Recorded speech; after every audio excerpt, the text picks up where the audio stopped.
Si crees, o sea, me lo trajiste a mí, pero si tú crees, todo es posible. Jesús se la volteó. Vienes a mí con un problema, yo lo puedo solucionar, pero tú crees que yo lo puedo solucionar, o tú crees que soy el hombre de moda, soy el youtuber de la época, te puedo sanar el niño. Si tú crees, y miró y vio todos los judíos que lo estaban persiguiendo para matarlo. Y los vio y Jesús le dijo, tráigame en el niño. Espíritu sordo y mudo, sal de él. Y la gente empezó a mirar a Jesús y vio cómo el niño, porque dice que el niño se sacudía. Imagínense los judíos viendo a Jesús reprendiendo un demonio que en ese tiempo era ilógico. No se podía, no era acorde a la época. Y todos empiezan a ver ese poder que había en Jesús, y Jesús lo hizo delante de todo mundo, pero lo que le habló al Señor específicamente era lo que manejaba a todo mundo. Y le dice, este hombre le dice, ayuda a mi incredulidad. Pregunto, ¿tenemos incredulidad? Yo creo que sí. Incredulidad en que Dios pueda hacerlo, incredulidad en que yo pueda cambiar, incredulidad en que me pueda sanar, incredulidad en que las finanzas me cambien, incredulidad en que mi hogar sea como Dios manda. O sea, tenemos mucha incredulidad. ¿Por qué nos es difícil entrar en la presencia de Dios? Porque cuando yo soy incrédulo, yo simplemente sigo un patrón donde la gente va, cierra los ojos, levanta sus manos y hago lo que todo mundo hace. Pero es muy diferente seguir un patrón a levantar mis manos y cerrar mis ojos porque ya pude entrar en quién es Dios. Y la incredulidad, ¿qué sienten ustedes cuando cierran los ojos?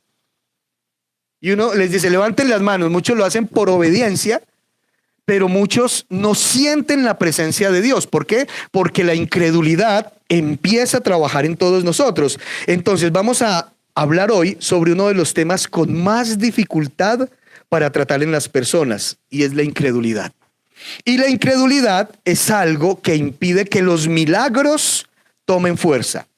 Por eso Jesús hizo el milagro delante de todos, para que vieran que existen cosas sobrenaturales. Ahora, la incredulidad es un argumento que impide creer que Dios haga algo sobrenatural, porque nos estamos basando siempre en lo natural. Somos muy naturales, ¿sí o no? Somos muy naturales. Hoy nos despertamos. ¿Por qué? Es natural despertarnos. ¿Cuántas personas hoy no despertaron? ¿Cuántas personas en la noche pasada estaban dormidos y les dio un infarto? ¿Cuántos iban para la casa? Ayer vi un video de Armenia que es increíble. Y la Biblia dice que hay un tiempo de nacer y otro de morir. Y uno se cuida mucho y está bien cuidándonos. Pero el día que nos toca, nos toca. Y hay una avenida en Armenia y había un carro parqueado y bajaba un camión normal. Y bajaban dos muchachos en una motocicleta. Entonces el que venía acá encontró el carro parqueado. En ese justo momento pasó el camión. Este de la moto simplemente se mandó y venía otro en otra moto. Así que el de acá frenó. El de acá se metió, se estrellaron y los dos se fueron y cayeron. Y exactamente cuando cayeron entre las llantas del eje principal.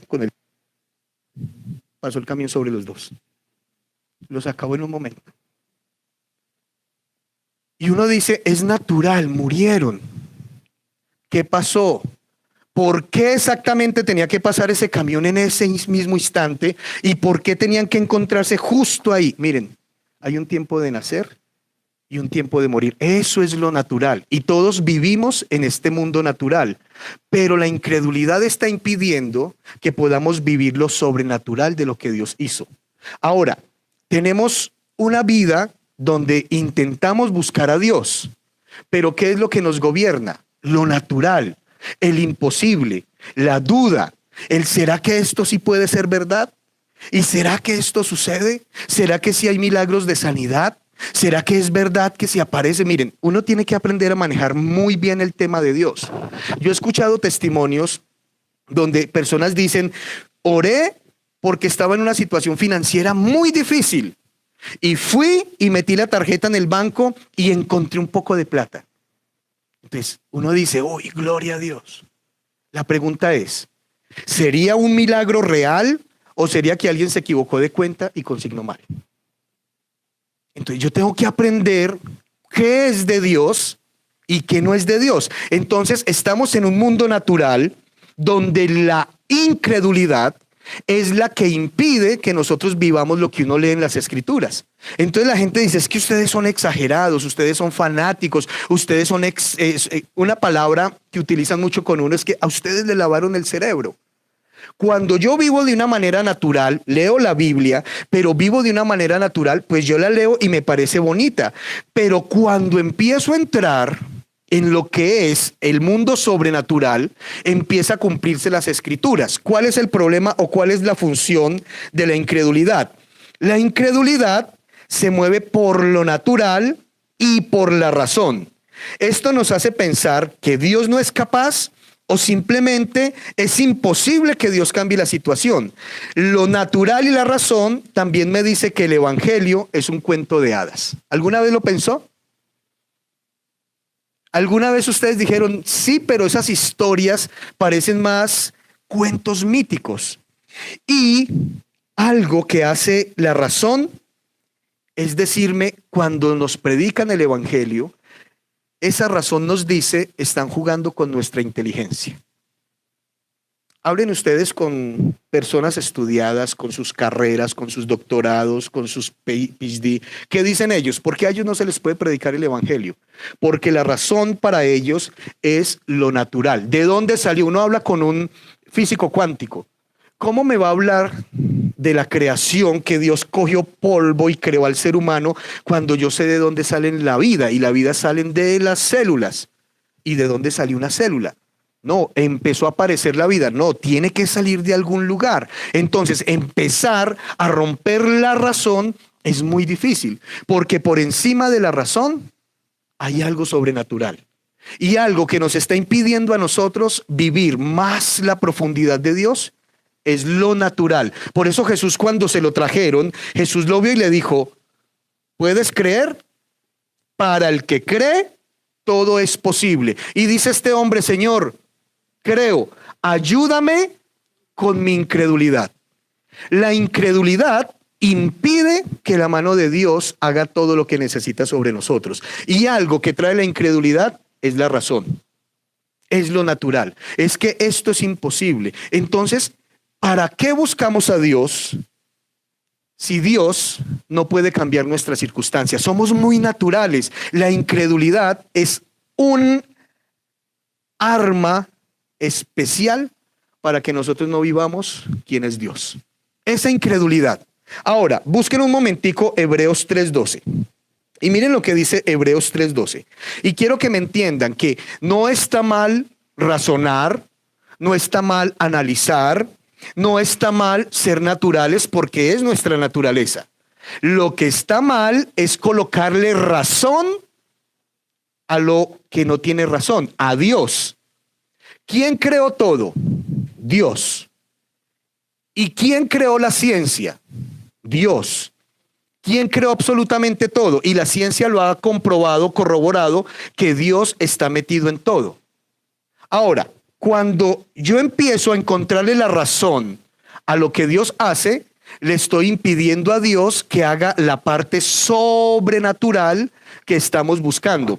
Ahora, Hebreos capítulo 3, versículo 12. Ahora, todos tenemos una parte espiritual que necesita ser activa, que necesita tener ese mover de Dios. Tenemos esa parte espiritual que quiere ver esos milagros, quiere ver lo sobrenatural.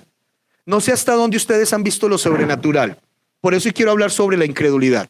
No sé qué cosas sobrenaturales ustedes han visto que dicen, si esto no es Dios, no es nadie. ¿Lo han visto? ¿Quién ha visto lo sobrenatural? ¿Por qué nos es tan difícil seguir creyendo en que va a haber más cosas sobrenaturales? ¿Por qué? ¿Qué está actuando aquí? Y mire lo que dice la Biblia. Mirad, hermanos, Hebreos 3:12. Mirad, hermanos, que no haya en ninguno de vosotros, ¿qué? Corazón, ¿qué? Malo, ¿de qué? O sea que la incredulidad, ¿qué daña? El corazón. ¿Y qué es lo que trae la incredulidad al corazón? Lo daña. Y por eso la Biblia dice, de la abundancia del corazón habla la boca. Y dice, sobre toda cosa guardada, guarda tu corazón, porque de él ¿qué? Mana la vida. Y dice la Biblia, el escritor de Hebreos, que de dónde surge y de dónde sale la incredulidad. Del corazón. O sea, que tal como creo, hablo. Y si yo soy natural, voy a impedir que lo sobrenatural de Dios se mueva. Y dice, mirad hermanos, que no haya en ninguno de vosotros corazón malo de incredulidad para apartarse del Dios vivo. ¿Cuál es la función de la incredulidad? Apartarnos ¿de dónde? De Dios. Ahora, ¿cuántas situaciones vivimos que tiene que ser la mano de Dios? Todo el tiempo. ¿Pero qué hace la incredulidad? Decirme y apartarme de Dios. Miren, uno vive tantas situaciones que lo único que uno hace es orar, ayunar, llorar y esperar. Porque ¿cómo viene lo sobrenatural? Lo que dice el Salmo 46, estad quietos y conoced que yo soy Dios. Cuando Dios nos permite situaciones difíciles, ¿a qué nos lleva? A acercarnos a Él. Y cuando yo más me estoy acercando a Dios, ¿qué entra a operar? La incredulidad. Cuando uno más busca a Dios, ¿no se han dado cuenta que más difícil se colocan las cosas? Más fuerte, mire, empieza uno a orar y uno dice, pero ¿por qué se me vino todo esto encima? Y entre uno más busca a Dios y hay un argumento. El argumento es, si empieza a buscar a Dios, ¿por qué se le complicó lo financiero?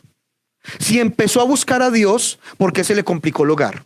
Si empezó a buscar a Dios, ¿por qué se le complicaron los hijos? Y empieza la incredulidad a trabajar. Y la incredulidad, ¿qué quiere dañarme? El corazón. Y cuando me daña el corazón, ¿de quién me aparta? De Dios. Ahora, ¿por qué Dios permite tantas dificultades? ¿Será que estamos llenos de incredulidad? Ahora, cuando el Señor cogió a Elías y le dice a Elías, vete para la cueva, que en la cueva te voy a enviar la comida. Y el Señor le dice a Elías, arranca ya. Y Elías se va y llega a la cueva. ¿Qué era el alimento de Elías? ¿Recuerdan? ¿Qué comía Elías? Carne. Carne en una cueva. ¿Quién le daba la carne? ¿Qué comen los cuervos? Y el Señor le dice a un cuervo, ve y esa presa que cogiste no es para ti. Es para mi siervo Elías que está en la cueva, que me está obedeciendo. ¿Cómo fue la única forma de romper lo natural? Elías se metió en la cueva y le dijo, Señor, aquí estoy. ¿Qué me vas a mandar? Cuando le llega el cuervo con la carne. ¿Cuántas dificultades nos permiten Dios para entrar en lo sobrenatural? El problema es que la incredulidad no quiere permitirnos que entremos en eso sobrenatural. La incredulidad es una cosa increíble. Ustedes han visto y han escuchado de Benny Hinn, ¿sí?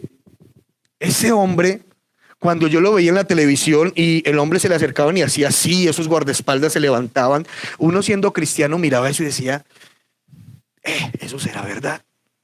Hasta que el hombre fue a Bogotá y llevaba a Daniel todavía lo podía cargar. Y estaba en el segundo anillo cuando me dicen, hágase al frente que van a orar por los enfermos y los niños. Entonces a mí me abrieron espacio y me tocó más o menos donde está Andrés, un poquito más allá. Yo estaba acá con Daniel. Y pasó una viejita y el hombre empezó a orar por ella y la viejita se cayó. Cuando estos hombres grandes, los guardaespaldas de él que se hacen en la tarima, fueron a cogerlo, él les hizo así. Y ellos se levantaron y cayeron. Como yo estaba a esa distancia de allá acá, eso me tocó y me tumbó, me mandó para atrás. Y Daniel no hacía sino llorar. Miren, una presencia de Dios. Y fue donde le dije, Señor, perdona mi incredulidad. Porque yo oro para que Daniel vuelva a escuchar, para que Daniel escuche, hable y sea normal. Pero me es increíble, me es insoportable, me es poco creíble que tú puedas hacer lo que acabo de ver. Y lo viví, lo sentí.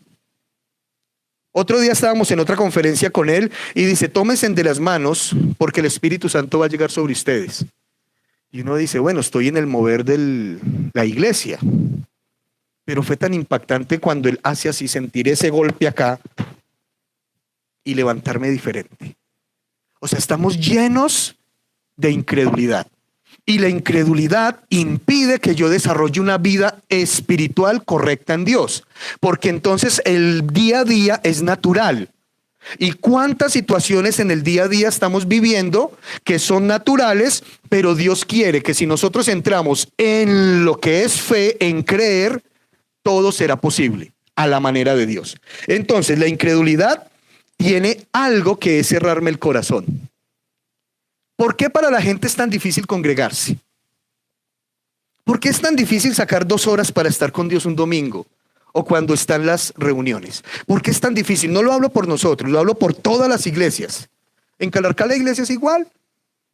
Fin de semana que es festivo, fijo el domingo es solo. ¿Por qué? Y no todo el mundo se va para las fincas, ni se van a pasear. ¿Por qué? Porque hay algo que dice, mañana es festivo, descansemos también hoy. Porque entre más recibo palabra de Dios, más fácil es entrar al reino de los cielos, más fácil es entrar a lo sobrenatural. Pero la incredulidad, ¿qué hace? Esté quieto, porque es que qué necesidad tiene de escuchar tanto. Y dice el libro de Hebreos. Este escritor nos explica el efecto que tiene la incredulidad y describe lo que le pasó al pueblo de Israel. Miren, esto es sorprendente lo que hace la incredulidad. Y nosotros tenemos que romper esa incredulidad que nos quiere llevar. Dios tiene un plan. Eso es inevitable. Dios sabe para dónde lleva cada uno. Pero cuando Dios formó el plan, inmediatamente entró la incredulidad. Porque Dios les dice, voy a hacer contigo esto. Eso es lo que hacen las escrituras. Hablarnos de lo que Dios tiene para nosotros. ¿Qué hace la incredulidad? ¿Usted cree que Dios va a hacer eso con usted? Ahora, puede que Dios lo haga, pero usted está dispuesto a sacrificar, y empieza a llenarnos de argumentos. Entonces, el autor describe lo que hace la incredulidad. Vamos a leer ahí mismo Hebreos capítulo 3, versículos 16 al 19. Miren lo tenaz de la incredulidad. Y hoy tenemos que decirle, Señor, si en mí hay esta incredulidad, yo necesito que la saques de mí. ¿Lo tienen? ¿Lo tienen todos? Hebreos 3, 16 al 19. Y está hablando sobre el pueblo de Israel. Y dice, ¿quiénes fueron los que, habiendo oído, le provocaron? ¿No fueron todos los que salieron de Egipto por manos de Moisés? ¿Y quiénes juró que no entrarían en su reposo, sino aquellos que desobedecieron? Y vemos que no pudieron entrar a causa de ¿qué? Ustedes conocen la historia. ¿Cómo entró el pueblo de Israel a Egipto? ¿Por medio de quién? De José. Y cuando entró la plaga, cuando entró que se estaba acabando la comida, ¿qué hizo José? Trajo al pueblo de Israel. ¿Recuerdan cuántos eran en ese tiempo el pueblo de Israel? Eran 70 personas. Era el papá. ¿Quién era el papá de José? En su otro nombre, Israel. Y con él, entonces, el plan perfecto de Dios era que a través de José, que lo vendieran sus hermanos, que fuera al desierto, que estuviera en un hueco. Miren, todos los que somos usados por Dios tenemos que entrar a la cueva. Porque en la cueva encontramos lo milagroso. Porque cuando metieron a José allá en ese hueco, en esa cisterna, lo iban a dejar para que se muriera. Y pasaron los que vendían esclavos y compraban esclavos y fueron y lo vendieron por esclavo. Y lo vendieron, pero ¿cuál era el plan de Dios? Sacarlo de ahí, porque allá José estaba clamando a Dios, sacó de ese hueco, lo sacó de ese hueco, lo vendió para que fuera Israel y a Egipto, y en Egipto lo preparó para que trajera nuevamente al pueblo y lo guardara de la hambruna que venía. Miren el plan de Dios. Y uno dice, Señor, yo vivo situaciones tan duras, usted no sabe Dios para qué lo está preparando para el futuro. Dios es el Dios de futuro. Y cuando llegó José allá, llegó el pueblo de Israel, y cuando Dios los bendijo y los multiplicó, ¿qué dijo el faraón? Vamos a imponerles trabajo fuerte para que no nos gobiernen. ¿Qué representa el faraón? Esclavitud, el mundo. Y cuando llega Moisés y dice, vamos a salir, ¿qué es lo primero que hace el faraón? Les queda mucho tiempo para ir a buscar a Dios. Ya no les damos la paja para el ladrillo. Van por la paja ustedes mismos y me dan la misma producción diaria de ladrillo. Cuando uno dice, voy a buscar a Dios, llega más presión. algo empieza a suceder para que yo no busque a Dios. ¿Por qué? Y empieza el faraón a decir, ¿tienen mucho tiempo? Voy a darles más trabajo. ¿Y qué vieron el pueblo de Israel? Las 12 plagas. ¿Qué más vieron el pueblo de Israel? El mar abierto. ¿Qué más vio el pueblo de Israel? Cómo el mar se cerró y la gente dice, pero es que eso es absurdo. En la razón no tiene cabida porque cómo se va a abrir el mar. Acá es donde entra el tema de la incredulidad. Y por eso el Señor es tan especial y el Señor nos deja evidencias. Y las evidencias arqueológicas que han demostrado que en ese lugar encontraron ya ruedas de carros del faraón y encontraron 200 cráneos. ¿De dónde salieron esos 200 cráneos? Entonces el Señor empieza a dar evidencias para romper la incredulidad. Y tenemos que decir hoy como el judío, Señor, ayúdame con esta incredulidad. Y entonces, ¿qué vio el pueblo de Israel? Y yo me pongo y me meto en esas películas cuando el pueblo alegándole a Moisés. ¿Y qué le decían? Moisés, ¿para qué nos sacaste de allá si estábamos bien? Esclavos, trabajando duro, les daban látigo y estaban felices. Y el Señor los va a traer a libertad, pero traerlos a libertad significa empiecen a dar pasos, pasar situaciones difíciles, pero confíen que yo estoy acá. Y en el día les colocó la nube, en la noche la columna de fuego. ¿Qué hubiera pasado o qué pasó con el rebelde que dijo, no, yo no me voy debajo de la nube en el día? Se quemó. Y allá no había sundown en ese tiempo. Se quemó. El que dijo de noche, no, ¿y yo por qué me tengo que hacer al lado del fuego? Le dio frío. Esa es la incredulidad, esa es la rebeldía, esa es la duda, porque todo lo que venga de Dios lo tengo que debatir. Y ellos vieron todo eso, vieron cuando Moisés, iba en el punto que empezaron a alegarle. Moisés, ¿para qué nos sacaron si estábamos tan bien allí? Pagando un arriendo alto, pero estábamos bien. Comíamos carne. Y Moisés mira a un lado y allá se ve el polvo de los carros del faraón. A este lado tiene el mar. Acá tiene todo el pueblo encima que lo quiere apedrear. Y le dice Moisés, Señor, ¿qué hago? Estoy aquí porque te creí. Y uno llega a esos puntos cuando Dios lo está presionando tanto que uno le dice, Señor, estoy aquí por ti, porque te amo. Entonces sacamos la parte espiritual mezclada con incredulidad. O sea, le estoy haciendo un reclamo para hacerlo sentir mal para que me responda. Eso es lo que hacemos. Y Moisés empieza a decirle, Señor, tú sabes que viene el faraón con sus carros y nos van a acabar. Sabes que está el mar. Podíamos haber dado la vuelta que nos demorábamos 3 días, pero tú dijiste por acá. Te obedecí por acá, pero no hay paso. ¿Qué hago? Y el Señor, ¿qué le dijo a Moisés? ¿Qué haces clamando a mí? Extiende tu mano, coge la vara y ordénale al mar que se abra. Yo me imagino a Moisés, pero ¿qué había pasado antes con la vara? ¿Cierto? O sea, el Señor ya le había demostrado que con la vara podía hacer muchas cosas. ¿Y qué creen que hizo Moisés cuando vio la vara y vio el mar? Pero ¿cómo es posible? O sea, vivimos cosas con Dios, pero siempre la incredulidad. Siempre la incredulidad, por más que veamos puertas abiertas, porque Dios nunca llega tarde. Y coge y ordena, o sea, tenía poder de Dios y le ordenó que se abriera. No era la vara, era la credibilidad que él ya tenía en Dios. Señor, tú me dijiste, en el nombre, yo no sé si había dicho en el nombre de Jesús porque no conocía a Jesús. ¿Sí o no? O sea, hay que aclarar las cosas. Él dijo en el nombre del Dios, porque ¿cuál fue una de las preguntas de Moisés a Dios? ¿Y quién les digo que eres tú? Y Dios le dijo, dígales que el gran yo soy te envía. ¿Y cuál es uno de los nombres de Jesús? Yo soy. Yo soy la puerta. Yo soy el camino, la verdad y la vida. ¿Sí ven cómo cuadran las escrituras en el Antiguo Testamento? Entonces, ordena y pasa todo el pueblo. Y cuando los van a alcanzar, se empieza a cerrar a medida que van entrando los carros.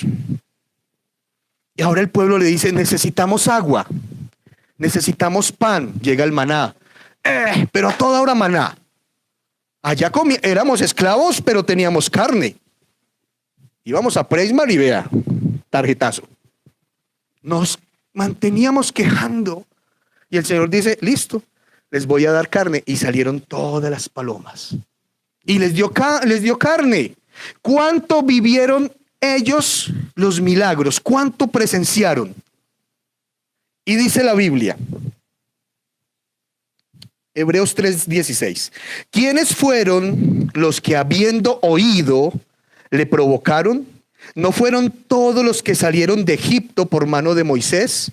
¿Y a quienes juró que no entrarían en su reposo, sino aquellos que desobedecieron? Y vemos que no pudieron entrar a causa de su incredulidad. Porque el pueblo de Israel no entró a la tierra prometida. ¿Y cuántos milagros vieron? Ahora, ustedes se imaginan, nosotros no hemos visto esa cantidad de milagros, pero somos igual de incrédulos a ellos. Tenemos un corazón endurecido. ¿Qué milagro le cambiaría su fe? ¿Qué milagro haría que usted dijera, Señor, voy con toda contigo? ¿Qué tiene que ver? ¿Qué le tiene que pasar para usted decir, Señor? Y a mí me queda muy claro lo del pueblo de Israel. No entraron a la tierra prometida por incrédulos. Todo lo juzgaban. Todo. Nada les servía. Maná, ¿a qué sabría el maná? Tenía todos los nutrientes, proteínas, tenía todo porque Dios mandaba todo perfecto. No les gustaba ya. Es que nos hace falta la carne. Y les manda la carne y después se queja, es que tenemos sed. Acá no hay Coca-Cola. Y por todo era una queja. Y el Señor bendiga. Y dice el Señor, por esa incredulidad no van a entrar a lo que les tengo prometido. Y hasta que esa generación no murió, o sea, nacieron nuevos niños, esos nuevos niños fueron los que entraron a la nueva tierra prometida. Moisés cayó en la incredulidad de ellos y se dejó llenar de ansiedad, de ira. No entró a la tierra prometida. ¿Quién entró? Josué. ¿Qué tal que nosotros estemos perdiendo la tierra prometida por tanta incredulidad que permitimos? Miren, esa incredulidad los llevó a perder la tierra prometida, tanto a ellos como a sus hijos, porque los que tuvieron que morir fue esa generación que pasó el mar. Pero ¿quién le enseñaba a sus hijos que Dios era real? No había quien. Ustedes se imaginan la incredulidad tan increíble, tan así que cuando llegó Moisés y estaba en el monte con el Señor le dice, devuélvete porque el pueblo ha hecho algo horrible. Los bendije con oro, joyas, diamantes e hicieron un becerro para adorarlo, porque ya no creen que yo estoy allá. O sea, ¿cuánto nos estamos desviando a través de la incredulidad? ¿Cuánto estamos impidiendo que Dios nos transforme? ¿Y qué hay más allá? Miren, por eso les decía, ¿a quién es difícil entrar en la presencia de Dios? Porque hay argumentos que lo quiere llenar para que usted no entre a la bendición que Dios le tiene. Por eso yo tengo que orar, Señor, despierta mi espíritu, porque estamos en algo natural. Y el estar en lo natural es algo tenaz. Uno habla con los muchachos hoy en día y natural ser gay, homosexual, pansexual. Los hijos hoy nacen y son, ¿cómo es el término? No binarios. Y uno escucha eso y uno dice, no binario. No binario es que no ha elegido qué sexo es, pero nació con sexo. Pero lo natural que dice es que hay que dejarles que ellos crezcan y decidan. Y ahí la ley está ya formulada para que los niños y niñas se operen y no puedan ni siquiera los padres decir nada. Lo natural nos está llevando a una destrucción. Los héteros no quieren tener hijos, pero ahorramos para tener gatos y perros. Vayan a los centros comerciales. Los homosexuales pelean por casarse. Las lesbianas pelean por casarse y por tener hijos. Y tienen un hijo y va a ser no binario porque ellos creen en eso. Ahora, ustedes ven que pasa una pareja de mujeres lesbiana, una es mujer y la otra peluqueado como hombre, camina como hombre. ¿Cuál es la diferencia? Miren los conceptos. La incredulidad está impidiendo que la gente pueda encontrar la bendición. Si ustedes y yo nos dejamos llevar por la incredulidad, por todo lo natural que está pasando, no vamos a poder entrar a la tierra prometida. Miren lo que dice Hebreos capítulo 4, versículo 1 y 2. Ahí adelantico, en la página siguiente. ¿Qué tan incrédulos somos? Y esto es un gran problema. Y dice el libro de Hebreos. ¿Lo tienen? Hebreos 4, y miren que esto ya viene para nosotros. Les pregunto, ¿ustedes qué piensan de ese pueblo de Israel que después de ver tantos milagros se quejaron y no creyeron? Uno dice, pero después de ver todo eso. Y mire lo que dice el libro de Hebreos, capítulo 4. Temamos, pues, no sea que permaneciendo aún la promesa de entrar en su reposo, alguno de vosotros parezca no haberlo alcanzado. Porque también a nosotros se nos ha anunciado la buena nueva como a ellos, pero no les aprovechó el oír la palabra por no ir acompañada ¿de qué? ¿De fe en qué? O sea que está hablando el escritor de Hebreos que ya pasó lo de el pueblo de Israel que no entró por incredulidad. Y dice, pero nosotros tenemos la promesa todavía. ¿Será que esa promesa se les va a perder por no tener fe, por no escuchar? Y dice, porque también a nosotros se nos ha anunciado la buena como a ellos, pero no les aprovechó el oír la palabra por no ir acompañada de fe. O sea, que ustedes pueden estar en este momento escuchando la palabra, pero ¿qué les está hablando aquí adentro? Incredulidad. Y ustedes pueden estar escuchando, pero no recibiendo. Ustedes pueden estar sentados, pero no aceptando la palabra. Usted puede estar acá quizás en un tiempo de religiosidad porque vine a darle tiempo a Dios, pero no está permitiendo que el Espíritu Santo le diga, hermano, eso que lo quiere dejar por fuera fue lo que dejó por fuera el pueblo de Israel. Esa incredulidad, esos argumentos, porque ¿cuántos milagros han vivido cada uno? ¿Cuánto han visto de parte de Dios? Pero mire que seguimos en incredulidad. Porque si yo no lo hago, o sea, que la incredulidad maneja autosuficiencia. Y la autosuficiencia lo que me dice es, no necesita de Dios porque es que Dios es cualquier cosa. Es un árbol, Dios somos todos, que son lo que está hablando hoy las nuevas eras. Y dice la Biblia, temamos pues, no sea que nosotros perdamos lo que también Dios tiene para cada uno. ¿Qué tan incrédulo es? ¿Cuánto sufrimiento inoficioso? ¿Cuántas situaciones estamos viviendo por incredulidad? ¿Cuánta enfermedad, rivalidades, cuántas cosas nos está impidiendo entrar en el reposo de Dios? Y tenemos que tener cuidado con el tema de la incredulidad. La incredulidad es alejarme de Dios. La incredulidad es no creo en Dios. ¿Y qué es la duda? ¿Qué es la duda? ¿Qué es la duda? ¿Qué es la duda? ¿Qué es la duda? No, incredulidad, la función de la incredulidad es alejarme de Dios y llenarme de argumentos para que yo no crea en Dios. ¿Qué es la duda?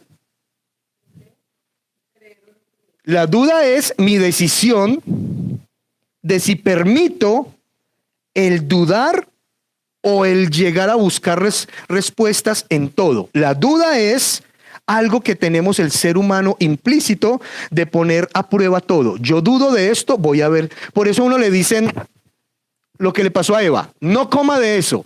Eva dudó, pero fue y confirmó que no podía comer de eso. La duda hace que yo dude y cuando yo dudo entra la incredulidad. Van a fin. Primero entra la duda y la duda me dice, ¿será que sí? Y cuando yo dudo, por eso Jesús le dijo, para el que cree, o sea, que cómo rompo la duda y la incredulidad, empezando a creer. Pero ¿dónde? ¿Cómo entra la fe? La fe viene por el oír la palabra de Dios. Si yo no escucho la palabra de Dios, ¿de qué me estoy alimentando? ¿Por qué sacaron de los colegios la palabra de Dios? ¿Con qué los están alimentando? Entonces, si yo no escucho la palabra de Dios, ¿qué tengo en el corazón? Por eso, lo que dice Ezequiel 36, 26 al 30. Y necesitamos orar que Dios nos cambie el corazón. Porque si tenemos corazón malo de incredulidad, no vamos a vivir nada de lo que dicen las Escrituras. Y podemos estar aquí congregados, podemos orar, podemos ayunar. Pero si mi corazón no ha cambiado, no voy a ver lo que Dios hizo. Ni voy a ver lo que Dios hace, ni voy a ver lo que Dios hará. Porque la Biblia dice que Él es el Dios de antes, de hoy y después. ¿Qué plan tiene Dios con su vida? ¿Pero ustedes creen? ¿Ustedes creen o en su parte natural dicen, es imposible? ¿O ustedes dudan? ¿Por qué dudamos entregar nuestra vida al Señor? ¿Por qué dudamos creerle? ¿Por qué dudamos obedecerle? Y dice Ezequiel 36, 26 al 30. ¿Lo tienen? Miren esa palabra tan increíble que el Señor le da a Ezequiel. Y dice, ¿os daré qué? ¿Lo tienen? Ezequiel 36, 26 al 30. Y dice, os daré corazón nuevo y pondré espíritu nuevo dentro de vosotros. Cuando dice espíritu nuevo, ¿a qué se refiere? ¿A qué se refiere? Dice, os daré corazón nuevo y pondré espíritu nuevo dentro de vosotros. Cuando dice espíritu nuevo, ¿a qué se refiere? Al Espíritu Santo. O sea que cuando yo recibo a Jesús, ¿a dónde lo recibo? En el corazón. O sea, cuando yo invito a Jesús a mi corazón, ¿qué empieza a hacer Jesús? A darme un corazón nuevo. Y cuando me da un corazón nuevo, dice que Dios me da un espíritu nuevo. Cuando hago la oración de fe, recibo a Jesús en mi corazón, o sea que Él empieza a cambiar mi corazón. Recibo Espíritu Santo, que es lo que dice, y pondré espíritu nuevo dentro de vosotros, y recibo perdón de pecados y vida eterna. Y dice, y quitaré de vuestra carne el corazón de piedra. O sea que cuando yo recibo a Jesús, ¿qué es lo que Él empieza a transformar? Mi corazón. ¿Qué tan difícil es transformar un corazón? Cuando Jesús entra, Jesús empieza a transformar corazones y me da un espíritu nuevo, o sea, me da su Espíritu Santo para poder empezar a cambiar todo. Y dice, y os daré un corazón de carne, pondré dentro de vosotros mi espíritu y haré que andéis en mis estatutos y guardéis mis preceptos y los pongáis por obra. Habitaréis en tierra que di a vuestros padres y vosotros me seréis por pueblo y yo seré a vosotros por Dios, y os guardaré de todas vuestras inmundicias, y llamaré al trigo, y lo multiplicaré, y no os daré hambre. ¿Qué dice el Señor? Que cuando Él empieza a restaurar nuestra vida, nos llena del Espíritu Santo, y nos quita ese corazón endurecido, nos es fácil creer. Y cuando empezamos a creer, y dice, y los guardaré de todas vuestras inmundicias, y llamaré al trigo, y lo multiplicaré, y no os daré hambre. O sea, cuando empiezo a andar en el Espíritu, se empiezan a abrir las ventanas de la bendición que Él tiene para cada uno.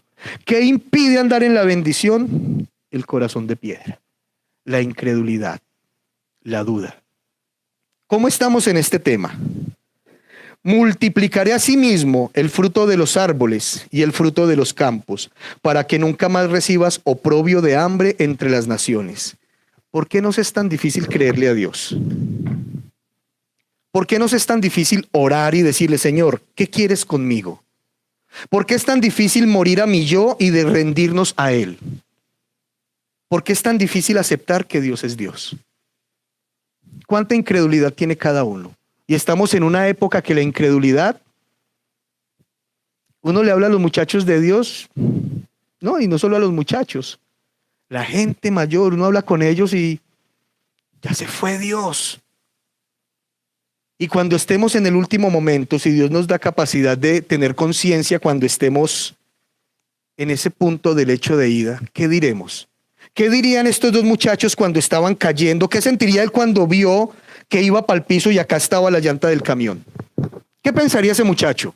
¿Cuál sería su última palabra? Porque le pasó por encima y lo mató inmediatamente, los fulminó a los dos. ¿Cuál sería su último pensamiento? Por lo general ese vacío espiritual, lo que uno dice es, ay Dios mío, porque el Señor siempre tiene misericordia y nos da una milésima para reconocerlo. ¿Vamos a perder todo lo que Él tiene preparado solo por la incredulidad? ¿Cuánto hemos hecho mal que estamos a tiempo de empezar a corregir? ¿Tienen corazón endurecido? Díganle, Señor, ¿cómo hablando este corazón? ¿Cómo hago para obedecerte? ¿Cómo hago para creerte, Señor? Lléname de tu espíritu. Los planes del Señor son planes ¿de qué? De bienestar y no de qué. ¿Por qué es tan difícil creer que los planes de Dios? ¿Por qué es tan difícil creer que nuestro hogar puede ser un hogar de bendición? ¿Por qué no pueden creer que su matrimonio está en el plan de Dios para que a través de su matrimonio muchos hogares se restauren y puedan ver que Dios es el Dios de familias? ¿Por qué es tan difícil?